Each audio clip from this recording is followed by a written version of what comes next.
Madame, Monsieur, bienvenue dans votre magazine Écran Vert. Les scientifiques ont armé les politiques, aux politiques de jouer leur rôle.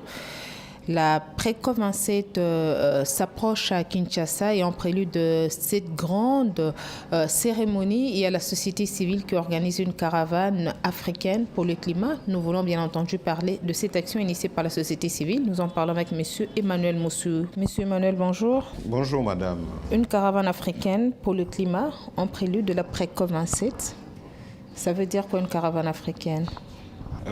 Une caravane africaine, déjà ici on est dans le concept, comme vous le savez, de la COP27. Et parmi les enjeux majeurs de la COP27, c'est aussi d'arriver à contribuer davantage à la lutte contre les changements climatiques en cours. Et dans nos pays, on peut aujourd'hui observer qu'il y a déjà des problèmes des changements climatiques qui se vivent. Déjà ici on est en RDC, vous pouvez vous rendre. Ça devient de plus en plus compliqué, n'est-ce pas, de comprendre déjà le système même des saisons. On est, n'est-ce pas, les changements des saisons. On ne sait plus comprendre à quel moment exactement on est dans la saison sèche, à quel moment on est... Je pense que tout ça là, c'est le fruit justement de ce dérèglement climatique. Oui, mais lorsqu'on parlait d'une caravane africaine, or nous savons qu'elle se tient seulement en République démocratique du Congo, pourquoi vous la baptisez africaine? Est-ce qu'il y a d'autres pays africains qui se joignent à vous pour organiser aussi à cette caravane? Effectivement, donc comme j'étais en train de mettre en contexte, n'est-ce pas, tout ce problème qu'on est déjà aujourd'hui en train de vivre lié au changement climatique, que ce soit dans le secteur de l'énergie, que ce soit par rapport à nos ressources en eau, le fleuve Congo aujourd'hui connaît des sérieux problèmes de débit, que ce soit dans le secteur forestier, l'agriculture, il y a des sérieux problèmes qui se vivent. C'est comme ça que dans cette optique-là, certains acteurs africains se sont mis autour d'une table pour réfléchir et voir dans quelle mesure on peut lancer une mobilisation de nos communautés pour que ces communautés soient au centre des débats. Alors à votre question, parlant de la caravane africaine justement, nous allons l'organiser en RDC, on va revenir sur ça, mais c'est une caravane qui s'organise dans plusieurs pays africains. Plus de 20 pays vont organiser cette caravane. C'est une initiative qui est partie de nos amis de l'organisation Jeunes Volontaires Internationale basée au Togo. Et ça a entraîné plusieurs organisations à travers le pays. Déjà, il y a plusieurs activités qui sont organisées à Dakar, n'est-ce pas, au Gabon, au Congo-Brazzaville, au Cameroun, au Tchad, et vraiment dans plusieurs autres pays africains. C'est comme ça que nous appelons la caravane comme étant une caravane africaine. Mais vraiment, c'est dans le but de responsabiliser la population pour qu'elle exige plus de changements, alors que pendant plusieurs pays, on ne fait que parler. Mais les réalités sur terrain sont telles que c'est les communautés qui sont aujourd'hui en train d'être impactées gravement par rapport à cette problématique du changement climatique. Alors, vous demandez à la population d'exiger plus du concret, mais nous savons également que la population a aussi un rôle important à jouer dans la lutte contre le changement climatique. Chacun est censé jouer un certain rôle à un certain niveau. Effectivement, chacun a un rôle à jouer, mais ici nous parlons de cette responsabilisation de ce communauté à jouer un rôle plus actif. C'est justement pour pousser les autorités à mettre en place des bonnes politiques, à mettre en place des bonnes actions, des programmes, etc., qui nous permettra justement d'agir. Comme vous le dites, mais on peut constater qu'il y a un sérieux problème de connaissances, il y a un sérieux problème de partage d'informations, n'est-ce pas? Cela veut dire que pour que chacun puisse jouer effectivement son rôle, toutes ces personnes justement, ou chacun dans son rôle, doit connaître ce qu'il doit faire. On parle du changement climatique, je suis très conscient que nos communautés à la base connaissent ces questions, parce que c'est eux-mêmes les experts, ils vivent dans ces communautés. Par exemple, toutes ces personnes, vous avez parlé de Yangambi qui a abrité la première partie de la pré-COP. Mais là, à Yangambi, vous allez trouver des personnes qui ne sont pas allées à l'école, mais qui connaissent mieux des cultures, qui peuvent bien vous enseigner sur des réalités de terrain. Mais à un autre niveau, justement, tout ce qui est pris comme politique, comme loi, qui intègre des principes, qui intègre, n'est-ce pas, des exigences que chacun doit mettre en œuvre, ça nécessite une bonne campagne de sensibilisation, ça nécessite une formation pour que ces personnes puissent intègre. C'est comme ça que, dans un premier temps, la population a son rôle à jouer pour dire, mais écoutez, il y a de ces choses que vous faites là-bas, nous ne connaissons pas. Il faut qu'il y ait ce cadre de discussion. Il y a des choses que vous promettez là-bas, vous ne les appliquez pas. Écoutez, par rapport à votre rôle, nous voulons voir plus d'amélioration. C'est comme aujourd'hui, peut-être qu'on aura le temps d'en parler. On parle de pays solutions au changement climatique. Mais est-ce que ces communautés à la base connaissent de quoi il s'agit concrètement? N'est-ce pas? Donc c'est comme ça qu'elles doivent exiger plus pour que même les contenus de ces visions, de tout ce qui est pris comme stratégie au niveau national, reflètent effectivement ce que pensent ou ce que veulent les communautés. On va prendre la première rubrique, l'éco-découverte, on se retrouve juste après. Éco-découverte.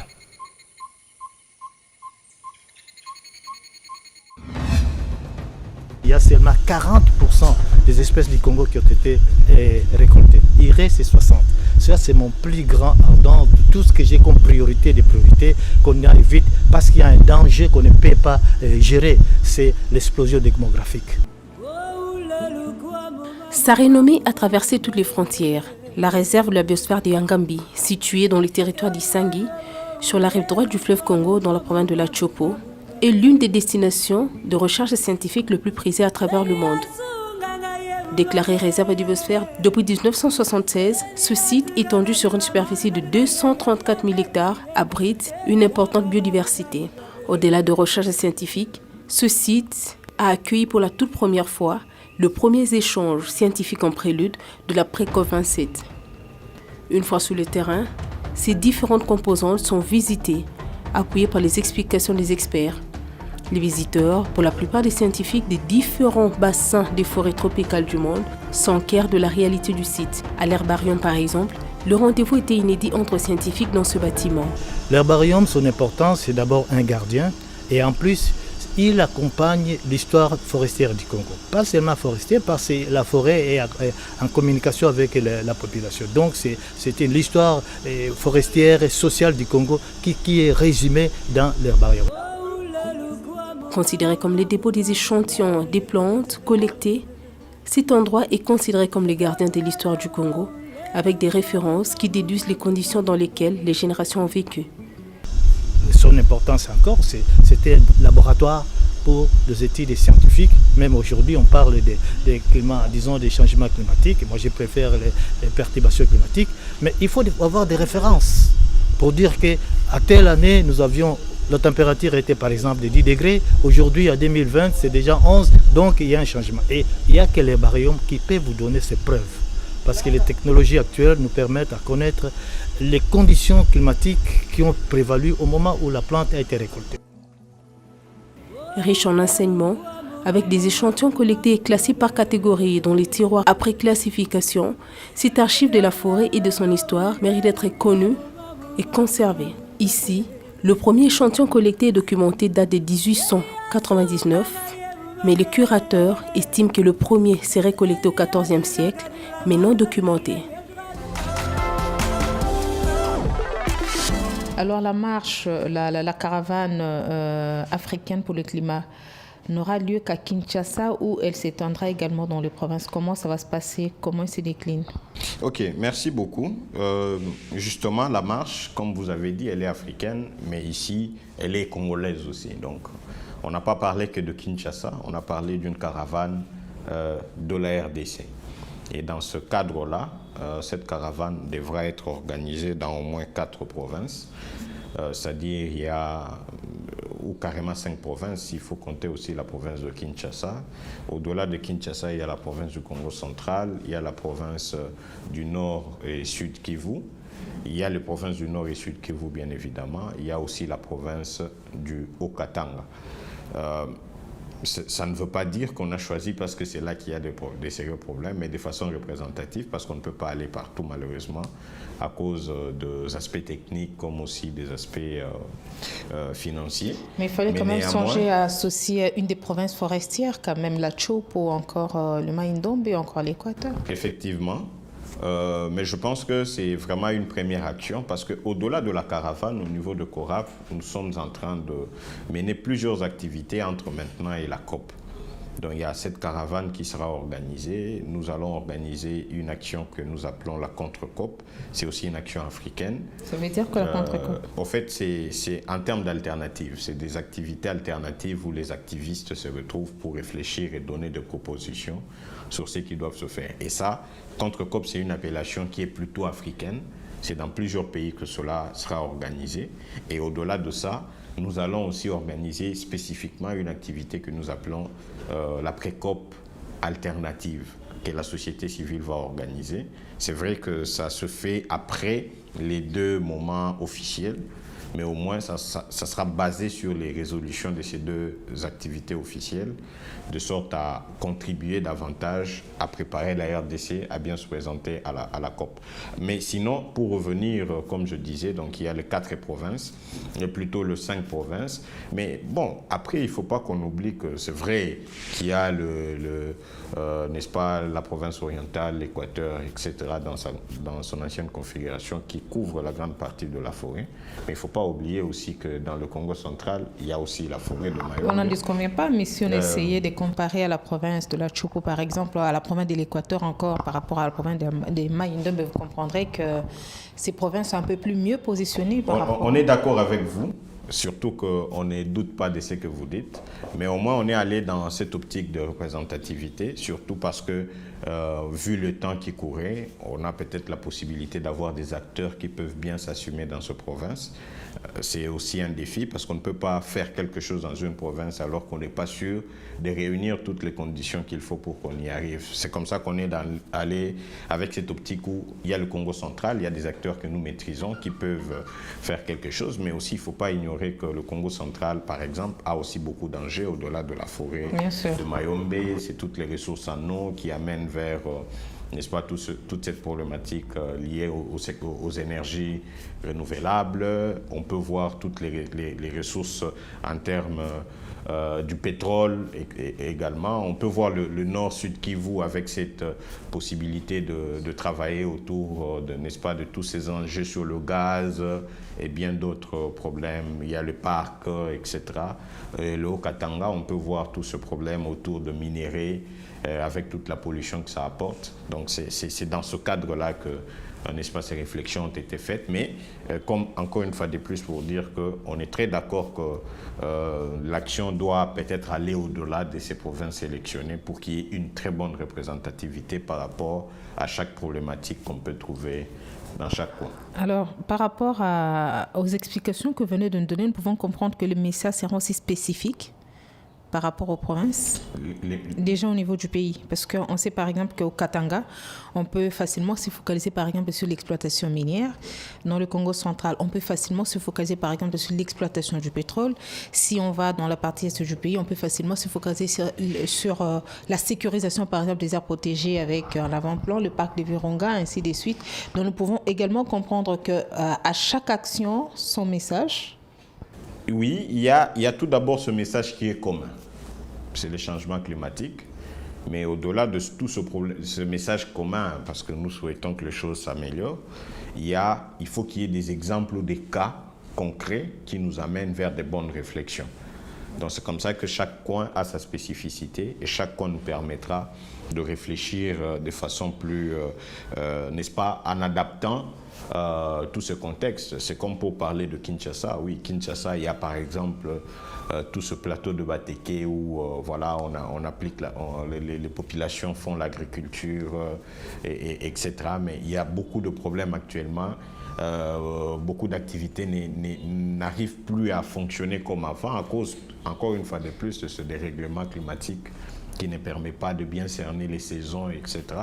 Et donc, chaque coin apportera certainement un message spécifique qui permettra à ce que, n'est-ce pas, qu'il y ait des bonnes recommandations, parce que de toute façon, cette caravane est organisée aussi dans le sens d'apporter la contribution de la société civile dans tous ces travaux qui sont en train d'être faits. Oui, donc la RDC veut bien se positionner. La caravane en RDC devra aboutir à la remise aux autorités du pays de toutes les propositions concrètes qu'on voudrait voir, que la population souhaite voir dans la mise en œuvre. Et la remise avant la tenue de la pré-COP ou après? Non, ça pourra se faire déjà.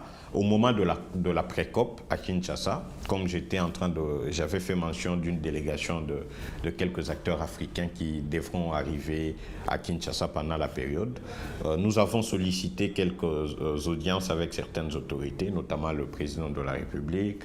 Nous avons sollicité des audiences avec la VPM en charge de l'environnement et développement durable. Nous souhaitons discuter avec le président de l'Assemblée nationale et bien d'autres autorités. L'idée pour nous, c'est que s'ils sont à même de nous recevoir avant la tenue de ces assises, ce sera une très bonne chose. Ce qui n'est donc pas impossible. Bon, pourquoi pas? Parce qu'il y a encore, on pourra dire, plus de 5 jours, n'est-ce pas? Et on sait que le ministère de l'Environnement, notamment, est très chargé à organiser ces assises. Mais avant ou après, pour nous, le plus important, c'est que les choses ne vont pas s'arrêter qu'après ce moment-là. Par contre, c'est la préparation jusqu'à atteindre la COP, et la COP, c'est en novembre. Donc, on souhaite bien, avec l'arrivée de nos collègues africains, que les chefs de l'État et toutes les autorités concernées puissent nous accorder un moment, de sorte qu'on puisse leur parler de l'initiative, qu'on puisse restituer toutes les préoccupations collectées à travers les caravanes dans les différentes provinces pour qu'ils connaissent et qu'ils intègrent cela dans les différents plans qui sont en train d'être préparés.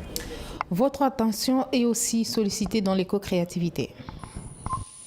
Éco-créativité.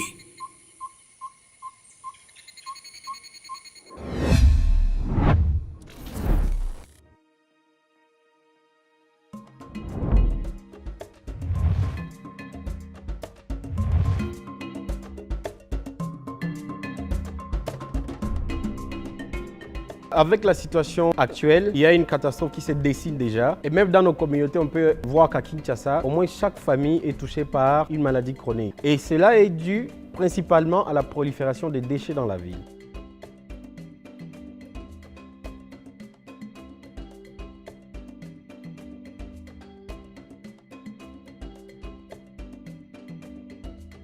On a commencé par des collectes sporadiques dans la ville. On a vu que la révalorisation des déchets plastiques n'était pas très développée et c'est comme ça qu'on a initié une entité qui peut surcycler les déchets. Nous ne faisons pas les recyclages mais plutôt les surcyclages.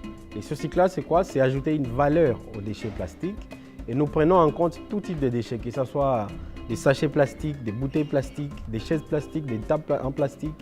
Et nous fabriquons deux types de produits, à savoir les tuyaux PVC pour l'insulation électrique et aussi ces produits ici qu'on appelle éco-bois.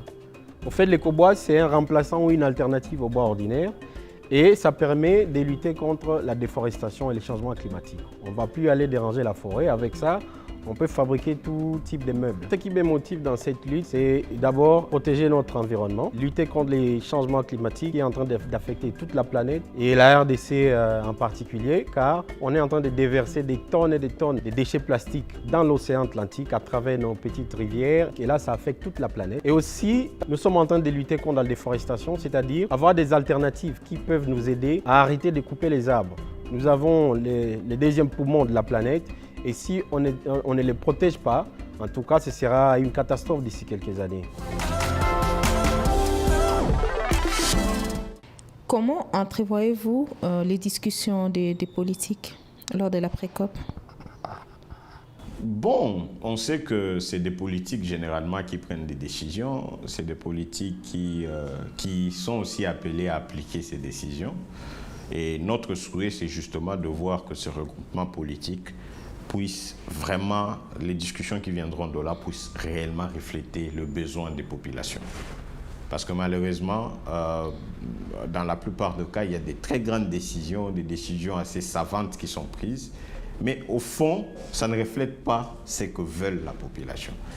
Si, à un moment, ça peut refléter, mais il n'y a pas de possibilité, effectivement, d'impliquer la population dans la mise en œuvre de ces décisions. Vous voyez, ça sera très difficile parce que quand, par exemple, on voit le ministère des hydrocarbures en RDC, n'est-ce pas, qui se donne cet objectif, n'est-ce pas, de lancer les appels d'offres, 27 appels d'offres pour le bloc pétrolier et 3 gaziers. La grande question qu'on se posera, est-ce que vraiment ça prend en compte les intérêts des populations. Parce que déjà, comme vous le savez, dans plusieurs pays africains, même ici en RDC, à Mwanda notamment, l'exploitation du pétrole n'a pas forcément apporté développement. Par contre, l'exploitation du pétrole amène beaucoup de problèmes sociaux, amène beaucoup de problèmes, même de santé des communautés. Il y a des réductions n'est-ce pas, de l'espérance de vie, etc. C'est des sérieux problèmes. Alors, la question qu'on se pose justement, et même c'est ce que j'étais en train de dire, on souhaite bien voir ces autorités réfléchir pour le bien de tous. Parce que généralement, et le mal est justement à ce niveau où ils pensent beaucoup plus aux intérêts financiers, n'est-ce pas, aux gains qu'ils veulent avoir. Et d'ailleurs, pour la plupart des cas, ces intérêts sont même sous-estimés ou surestimés sans études préalables et probantes. Donc voilà un peu ce que nous souhaitons voir, c'est qu'effectivement qu'ils réfléchissent pour trouver des solutions réelles aux problèmes de changement climatique dans nos communautés, que de renforcer davantage des projets ou des initiatives qui vont encore une fois de plus impacter la planète. Alors nous comprenons que jusqu'ici, l'exploitation du pétrole, c'est un sujet polémique, c'est un sujet qui alimente pas mal des discussions, mais nous revenons un peu sur la COP. Vous avez parlé des financements, vous avez parlé de la volonté, vous avez parlé des rôles à jouer selon les catégories des populations. Selon vous, qu'est-ce qui freine le combat contre le climat? Généralement, c'est des intérêts politiques. Généralement, comme j'étais en train de le dire, c'est le gain qu'on veut avoir tout de suite, n'est-ce pas? Mais on ignore que, oui, les gains qu'on veut avoir, il faut que ça s'inscrit réellement dans ce que nous appelons le développement durable, dans le principe de développement durable, qui se veut, n'est-ce pas, trouver des intérêts pour des générations actuelles et aussi avoir la possibilité que des générations futures puissent en bénéficier. Alors, qui trompe qui? Les pollueurs ou les pays en développement? Je pense que par rapport à cela, n'est-ce pas, des pays occidentaux, dans la plupart des cas, aussi ne respectent pas leurs engagements. Ça, c'est vraiment une réalité. Parce que s'il faut voir dans l'échiquier, déjà, on parle de la RDC. La RDC, même pour son pétrole, ne figure même pas sur la liste des pays producteurs du pétrole à cause du nombre de barils qui sont produits jour. N'est-ce pas? La RDC n'a même pas encore atteint le seuil. Mais la RDC a toutes ses ressources, à la forêt, à de l'eau, un peu comme le ministère est en train de le dire aujourd'hui. La RDC peut bien se positionner comme pays solution. Mais le problème, c'est que la contrepartie n'arrive pas. On protège nos forêts, on protège tout ce qu'on veut, mais ces pays pollueurs ou ces pollueurs ne respectent pas leurs engagements, effectivement. On peut prendre le cas des quelques financements d'ailleurs pour le climat qui sont généralement lancés. Mais c'est des procédures énormes pour que des pays accèdent à ça. C'est comme ça que moi, par rapport à ça, je vais inviter la RDC à davantage renforcer sa vision, comme elle dit être pays solution, à renforcer des stratégies pour des bonnes négociations, de sorte que, effectivement, après la COP27, que la RDC rentre au pays avec des résultats qu'il faut. Mais je pense que tout dépend de comment est-ce que la RDC va bien s'organiser, va organiser ses négociateurs, parce que, bon, malheureusement, on doit le dire, dans la plupart des cas, des personnes qui se présentent comme des négociateurs ne le sont pas forcément, ou carrément ils ne sont... Donc c'est un profil qui ne répond pas. Oui, il faut qu'on change, il faut qu'on améliore, il faut qu'on forme des gens parce que les compétences sont là. Oui, mais ça nous a amené à quoi comme résultat? Parce que c'est ça, au fait, le problème. Ce n'est pas bon d'avoir des compétences sans résultat. Ce n'est pas bon de prendre des engagements sans les mettre en application. Vous voyez? Donc, pour nous, c'est qu'il faut qu'on arrive à changer le paradigme maintenant. Il faut qu'on voie la chose de façon concrète. Il faut qu'on définisse des stratégies idoines pour vraiment aider le pays, n'est-ce pas, à avoir gain de cause. Parce que ce n'est pas du tout normal que la RDC, qui est effectivement pays solution, ne puisse pas bénéficier de la contrepartie. Qu'est-ce qui bloque? À mon sens, c'est peut-être notre capacité de négociation. Parce qu'il n'y a pas que la RDC qui se positionne aujourd'hui comme pays solution. Il y a des pays comme le Brésil. Le Brésil a beaucoup gagné, n'est-ce pas? Mais je pense que c'est par rapport à son autorité, c'est par rapport aux stratégies qui sont mises en place, mais aussi, surtout, par rapport à ces négociateurs qui, certainement, sont à même de relever le défi. Moi, je pense que c'est tout ça, mais aussi le niveau politique doit jouer bien son rôle. Je ne pense pas que, aussi, aller dans le sens de dire qu'on est pays solution et développer des initiatives qui contredisent le fait d'être pays solution peut nous aider à avancer. C'est comme ça que le gouvernement doit être ferme. Si c'est une ambition qui est vraiment réelle, nous soutenons et qu'elle développe aussi des initiatives et des stratégies qui permettent effectivement à la RDC de bien se positionner comme pays solution. Alors, positionnons-nous aussi convenablement dans Écran vert à travers Concept vert. Concept vert.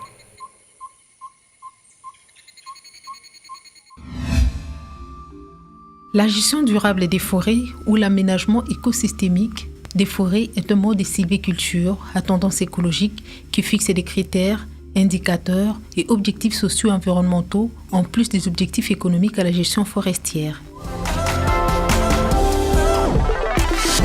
Absent à Yangambi, vous voulez être présent aux discussions à Kinshasa, pourquoi? Non, mais je pense qu'il faut qu'on s'inscrive dans la continuité de l'action, n'est-ce pas? À Yangambi, CORAP n'a pas été partie prenante, mais CORAP a des partenaires de la société civile qui ont pris part. CORAP collabore avec le GTCR, qui d'ailleurs ont produit un rapport. C'est-à-dire qu'on est dans la continuité de l'action. Ne pas être physiquement ne veut pas dire qu'on n'était pas là forcément. On a été dans ces discussions, on a suivi et on est dans l'action. Et on voudrait bien justement continuer à être là parce qu'à Kinshasa, on aura certainement la possibilité d'y prendre part, mais aussi à la COP27. Donc on est dans l'action, raison pour laquelle ici vraiment on voudrait bien représenter la population, les communautés locales congolaises par rapport à toute l'action autour de la caravane que nous sommes en train de mener pour que la RDC puisse effectivement porter les actions autour des vrais besoins de communautés locales. Ici à Kinshasa, vous attendez à une mobilisation de plus ou moins combien de personnes? On voudrait bien voir peut-être de façon directe 1000 personnes parce que la caravane, suivant le contexte, déjà à Kinshasa et même presque partout en RDC, on n'a pas prévu de très grandes mobilisations publiques. Par contre, nous organisons la caravane comme étant des activités qui sont organisées de lieu en lieu par rapport à chaque contexte local. C'est comme par exemple à Kinshasa, nous avons quelques activités comme il y aura une délégation d'acteurs qui devront faire quelques visites, quelques réunions avec des pêcheurs sur le fleuve Congo. Nous avons identifié l'île des pêcheurs sur le fleuve Congo, où on peut en même temps... Vers Kinsuka? Vers Kingabwa, où en même temps on aura la possibilité de discuter avec des praticiens du fleuve Congo, n'est-ce pas, des pêcheurs. Pourquoi vous intéressez aux pêcheurs? Oui, parce qu'ils font partie des activités qui aujourd'hui est en train de connaître le vrai impact du changement climatique. Parce que le fleuve, déjà j'étais en train de parler de problème de la diminution du fleuve Congo, avec toutes les activités qui sont organisées dessus, toutes les pollutions à travers des bouteilles plastiques et d'autres matières. Le fleuve les pratiques aussi de pêche qui ne sont plus durables. Voilà, aussi. C'est comme ça qu'on aura cette discussion parce que il n'y a pas, vous l'aviez bien dit, la responsabilité est partagée. À un niveau, il y a la population qui a son rôle et à un autre niveau, il y a le gouvernement. C'est comme ça que déjà à ce niveau-là, on aura une opportunité de discuter avec des pêcheurs et tous ces acteurs autour de l'eau. On peut voir aussi aujourd'hui la diminution du fleuve Congo peut bien être constatée. Au-delà de ça, nous avons prévu organiser certaines activités sur le plateau de Bateke où il sera possible de visiter des projets d'agroforesterie, des Ibi village, mais aussi on va certainement visiter certains champs et avoir surtout des discussions avec ces agriculteurs autour du plateau de Bateke et tous les défis qu'ils sont en train de connaître.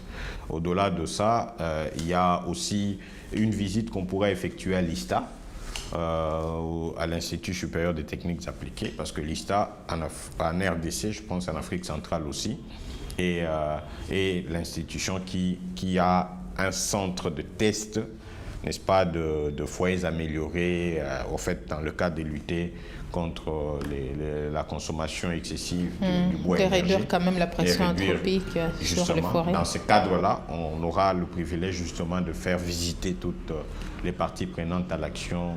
Et ce n'est pas que des visites, mais comme je le disais, c'est vraiment des activités qui permettent de mettre autour, n'est-ce pas, de ces activités des praticiens qui aujourd'hui peuvent davantage donner des exemples de cas de problèmes de changement climatique. Et surtout, ça nous permettra de recueillir les avis des uns et des autres pour que l'on fasse des bonnes formulations de propositions auprès des autorités du pays. Donc, dans des provinces aussi, il y a des activités qui se feront dans des communautés. Il y aura des conférences débats, comme à Kinshasa aussi, il y aura une conférence de débat qui pourra lancer, je pense déjà à partir de ce 29, qui pourra lancer toutes les activités et donner les détails de tout ce que nous allons faire à travers le pays. Peut-être au moment où les amis africains seront là, c'est là que nous aurons la possibilité peut-être d'organiser une petite marche pacifique, bien évidemment, qui nous permettra de remettre à l'autorité la déclaration des activistes africains sur la problématique du climat, parce qu'on compte sur la RDC. Effectivement, on estime que la RDC est un co-organisateur de la pré-COP avec l'Égypte pour apporter haut les préoccupations de communautés africaines et congolaises.